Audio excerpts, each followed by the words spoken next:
4, 3, 2, 1। माननीय सभापति जी, मैं आपका धन्यवाद करता हूं कि आपने मुझे किसानों की समस्याओं पर हो रही बहस में भाग लेने का अवसर दिया।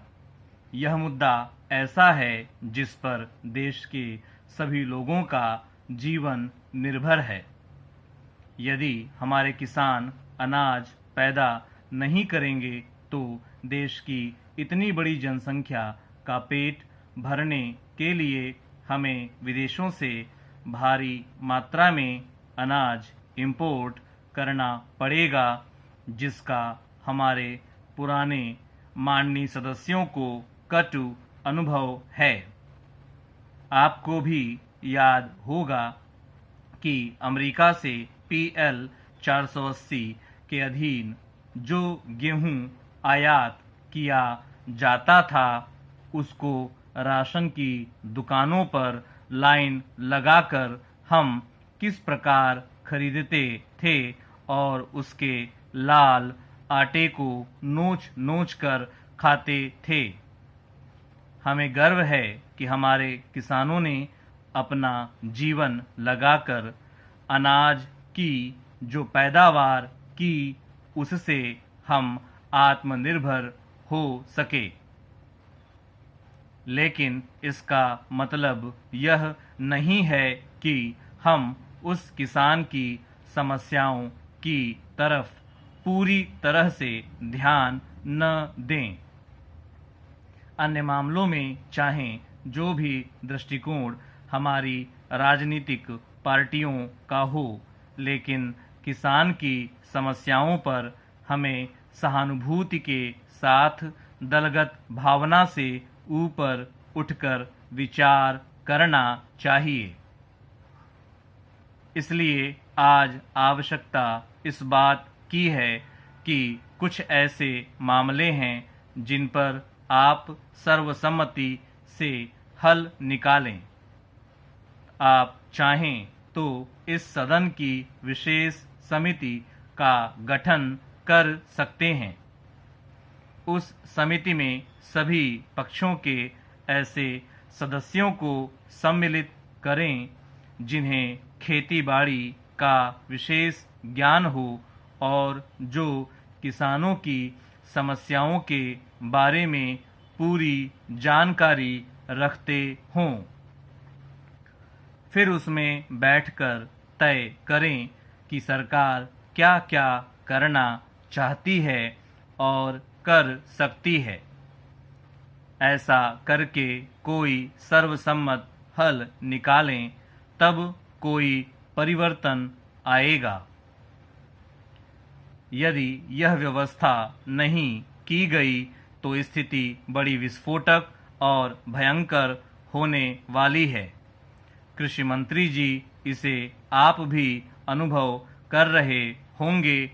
हम तो कर ही रहे हैं, क्योंकि हम रोज ही देख रहे हैं कि देश में गरीबी रेखा के नीचे रहने वालों की संख्या लगातार बढ़ती जा रही है और जो अमीर लोग हैं वे और अमीर होते जा रहे हैं। यह किस तरह का समाजवाद है जहां इतनी असमानता है। पानी के क्षेत्र में पुराने तालाबों की जीर्णोद्धार की योजना है। भारत निर्माण हमारी एक महत्वाकांक्षी योजना है। हम फेडरल सिस्टम में अपना जीवन यापन कर रहे हैं। मैं एक प्रश्न पूछना चाहता हूं कि क्या केवल केंद्र सरकार की यह जिम्मेदारी है या राज्य सरकारों की कोई भूमिका होती है। मध्य प्रदेश में 4 महीने पहले भीषण ओलावृष्टि हुई। 2 लाख हेक्टेयर भूमि की फसल पूरी तरह से नष्ट हो गई और प्रदेश सरकार ने क्या कदम लिए? केवल लगान माफ किया। आप मुझे बताइए कि लगान माफ करने से किसानों को क्या मिलता है। हमने मांग रखी थी कि कम से कम 10,000 रुपये प्रति हेक्टेयर भूमि मुआवजा किसानों को मिलना चाहिए। अगर 2 लाख हेक्टेयर भूमि में फसल नष्ट हुई है तो हम 200 करोड़ रुपए की बात कर रहे हैं। क्या मध्य प्रदेश जैसे राज्य में भी सीमांत किसान को मुआवजा देने के लिए उसके खजाने में 200 करोड़ रुपए नहीं हैं? मुझे खुशी है कि जब हम प्रधानमंत्री जी से मिले, सोनिया जी से मिले, शरद पवार जी से मिले, मंत्री महोदय आपको याद होगा, मुझे याद है कि 185 करोड़ रुपए की सहायता आपके द्वारा प्रदान की गई। बिजली का बिल अब 3 गुना हो चुका है। जहां 1/3 बिजली दी जाती थी वहां बिजली के बिल की वसूली की जाती है, तो जो किसान बिजली के बिल का भुगतान नहीं कर सकता उसे जेल भेजा जाता है। यह अन्याय देश के किसान पर नहीं बल्कि देश के अन्नदाता पर किया जा रहा है। जैसे हमारे अन्य साथियों ने भी कहा, हमारा किसान अन्नदाता होता है, उसका लक्ष्य अनाज पैदा करने और लोगों का पेट भरना है, केवल पैसे की बात नहीं है। सिंचाई के साधन में भी हमें वृद्धि करनी होगी। हमें जल संरक्षण अभियान शुरू करना होगा। मैं एक महत्वपूर्ण मुद्दे पर चर्चा करना चाहता हूं।